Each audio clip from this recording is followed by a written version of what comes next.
Hi, ചെങ്ങത്ത് ബ്ലോഗിൻ്റെ പുതിയ വീഡിയോയിലേക്ക് എല്ലാവർക്കും ഏറ്റവും സ്നേഹത്തോട് സ്വാഗതം. ഞാൻ കഴിഞ്ഞ വീഡിയോയിൽ ഞാൻ പറഞ്ഞിട്ടുണ്ടായിരുന്നു ഞങ്ങൾ ഗ്രൂപ്പ് കൃഷിയാണ്. അപ്പോൾ ആ ഗ്രൂപ്പ് കൃഷിയിലെ തക്കാളിയും പയറിൻ്റെയും വീഡിയോ ആണ് ഞാൻ ഇന്ന് ചെയ്യുന്നത്. അപ്പം തീർച്ചയായിട്ടും ഇത് ചെറിയൊരു വീഡിയോ ആണ്.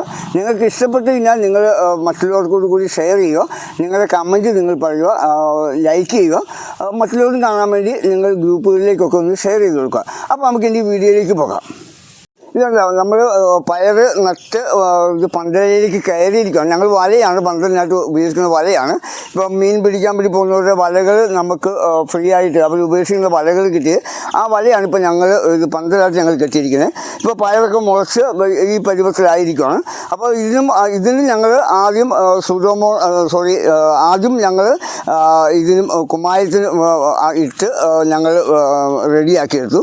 അപ്പം കുമ്മായിട്ട് റെഡിയാക്കി കഴിഞ്ഞപ്പോൾ മണ്ണിൻ്റെ pH ലെവലിനെ ബാലൻസ് ചെയ്തു. pH ബാലൻസ് ചെയ്തതിന് ശേഷം പിന്നെ ഞങ്ങൾ ചെയ്തതെന്ന് വെച്ചാൽ അടിവളമായിട്ട് ചാണകവും വേപ്പും പിണ്ണാക്കും എല്ലുപൊടിയോട് കൂടിയിട്ട് നല്ല രീതിയിൽ അടിവളം കൊടുത്തു.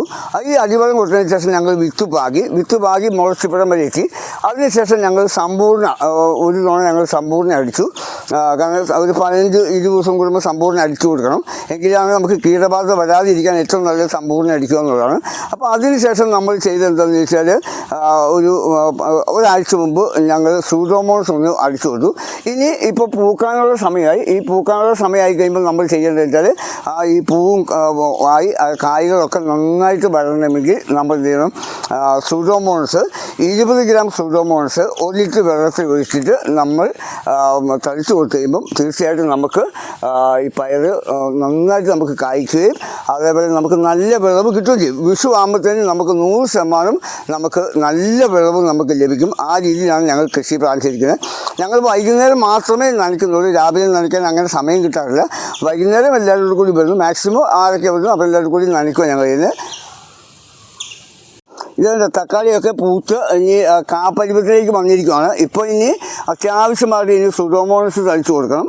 സൂഡോമോണസ് തളിച്ചു കൊടുക്കുകയും ഇതിന് വളമായിട്ട് നമ്മൾ ചെയ്യാൻ ഉദ്ദേശിക്കുന്ന ഇനി, കാരണം നമ്മൾ പൂർണ്ണമായിട്ടും ജൈവമായിരുന്നാൽ ഈ ഞായറാഴ്ച, ഇന്നിപ്പം വ്യാഴാഴ്ചയായി, ഞായറാഴ്ച ഞങ്ങൾ ഗോമൂത്രവും പച്ചച്ചാണകവും അതേപോലെ തന്നെ കടലപ്പിണ്ണാക്കൂടി മിക്സ് ചെയ്ത് വെച്ച് പുളിപ്പിച്ചതിന് ശേഷം അതിൻ്റെ സ്ലറിയാണ് ഞങ്ങൾ ഒഴിക്കുന്നത്.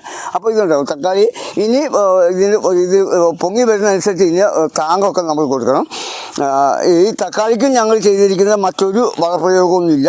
ഞങ്ങൾ സാധാരണ ഞാൻ നേരത്തെ പറഞ്ഞതുപോലെ തന്നെ നമ്മളിത് pH ലെവൽ കറക്റ്റാണ് നോക്കുക. pH ലെവൽ കറക്റ്റ് അല്ല എങ്കിൽ നമ്മൾ കൃഷി ചെയ്തിട്ട് പ്രത്യേകിച്ച് ഒരു കാര്യമില്ല. നല്ല രീതിയിൽ നമ്മുടെ pH-നെ നമ്മൾ ലെവലാക്കി എടുക്കുക.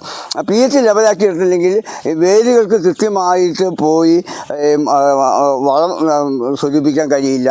അങ്ങനെ വേരുകൾ ചീഞ്ഞു പോകുന്നു, അല്ലെങ്കിൽ നമുക്ക് ഗ്രോത്ത് ഉണ്ടാവില്ല, ഇത് മുരടിച്ചു പോകുന്നു. ഇങ്ങനെ നിരവധി പ്രശ്നങ്ങളാണ് നമുക്ക് pH ലെവലാകാത്തതിനാൽ നമുക്ക് സംഭവിക്കുന്നത്.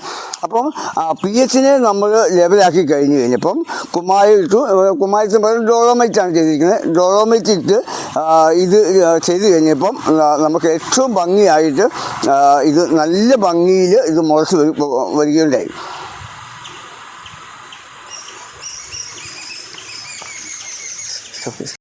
ഞങ്ങൾ ചെയ്തിരിക്കുന്നത് അടിവളമായിട്ട് ഞാൻ നേരത്തെ പറഞ്ഞതുപോലെ തന്നെ ഉണങ്ങിയ ചാണകപ്പൊടിയും എല്ലുപൊടിയും വേപ്പും പിണ്ണാക്കോട് കൂടി കൃത്യമായിട്ട് ഞങ്ങൾ മിക്സ് ചെയ്ത് ഇതിൻ്റെ ഓരോ തൈയുടെയും ചുവട്ടിൽ ഞങ്ങൾ തൈ നടുന്നതിന് മുൻപായിട്ട് ഞങ്ങൾ കൃത്യമായ രീതിയിൽ അത് ലഭ്യമായിക്കൊണ്ട്. ഇതുണ്ടോ, തക്കാളി ചെറിയ തക്കാളിയൊക്കെ കായ്ച്ച് തുടങ്ങിയിട്ടുണ്ട്. പൂക്കളൊക്കെ വന്നാലും കായ്ച്ച് തുടങ്ങിയിട്ടുണ്ട്. അപ്പോൾ ഇതൊക്കെ നമുക്ക് എല്ലാവർക്കും കൃത്യമായ രീതിയിൽ ഈ നമ്മുടെയൊക്കെ ഇങ്ങനെ വെറുതെ കിടക്കുന്ന സ്ഥലങ്ങളിൽ നമ്മുടെയൊക്കെ പരിസര പ്രദേശങ്ങളുണ്ടാവും.